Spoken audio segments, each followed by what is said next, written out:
mandornya dikasih 170, berarti 50.000 nggak dikasih buat mandor. Berarti ngambil keuntungannya, ngambil dari upah tenaga kerja, ngambil dari cor, ngambil dari yudit, ngambil dari lebar, ngambil dari panjang gede, teuing pemborong nyokot duit neta. Dia ngambil hak tenaga kerja. Panggil, nggak boleh begitu. Ya. Bapak gajina di standar lelang kita, gaji bapaknya 220.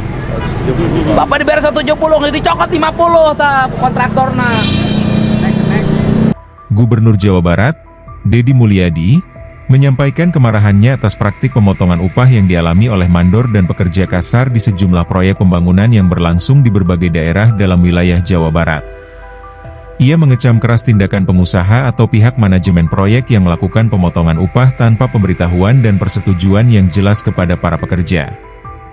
Dalam pernyataannya, Deddy Mulyadi menegaskan bahwa upah merupakan hak dasar pekerja yang harus dibayarkan secara penuh dan tepat waktu sesuai dengan perjanjian kerja serta ketentuan perundang-undangan yang berlaku. Ia menyebut bahwa pemotongan upah sepihak tidak hanya merugikan para pekerja dari sisi ekonomi, tetapi juga mencederai prinsip keadilan serta etika dalam hubungan industrial yang harus dijunjung tinggi di lingkungan kerja. Gubernur menekankan bahwa Pemprov Jawa Barat tidak akan mentolerir segala bentuk pelanggaran hak pekerja, termasuk pemotongan upah secara sepihak yang sering berujung pada penurunan motivasi dan produktivitas kerja. Ia menegaskan bahwa perlindungan terhadap hak-hak pekerja merupakan prioritas utama yang harus dijaga agar pembangunan daerah dapat berjalan dengan harmonis dan berkelanjutan.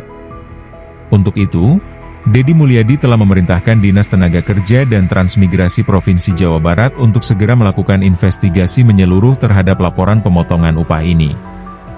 Ia meminta agar pihak terkait diberikan sanksi tegas sesuai dengan ketentuan hukum agar menimbulkan efek jera bagi pelaku pelanggaran dan memberikan kepastian hukum bagi para pekerja. Lebih lanjut, Gubernur juga mengimbau kepada seluruh kelompok pekerja dan serikat buruh agar tidak takut menyampaikan keluhan atau laporan apabila mereka mengalami pemotongan upah atau perlakuan tidak adil lainnya. Pemerintah hadir untuk memberikan pendampingan dan perlindungan penuh, serta memastikan bahwa hak-hak pekerja hijaunya terlindungi. Selain itu, Deddy Mulyadi mengajak para pengusaha dan pelaksana proyek untuk meningkatkan transparansi dalam pengelolaan anggaran upah dan menciptakan komunikasi yang terbuka dengan para mandor dan pekerja. Ia berharap semua pihak dapat menjalin kerjasama yang baik, sehingga hak dan kewajiban dapat terpenuhi dengan adil serta menghormati martabat setiap pekerja. Gubernur menjelaskan bahwa kesejahteraan pekerja merupakan kunci keberhasilan pembangunan yang berkelanjutan. Kesejahteraan yang baik tidak hanya memberi dampak positif pada kualitas hidup pekerja dan keluarganya, tetapi juga meningkatkan produktivitas dan kualitas hasil pembangunan yang dilakukan. Pemprov Jawa Barat akan terus melakukan pengawasan ketat terhadap pelaksanaan proyek-proyek pembangunan, termasuk aspek pengelolaan tenaga kerja dan pembayaran upah. Hal ini sebagai bagian dari komitmen untuk menciptakan iklim investasi yang sehat dan berorientasi pada keberlangsungan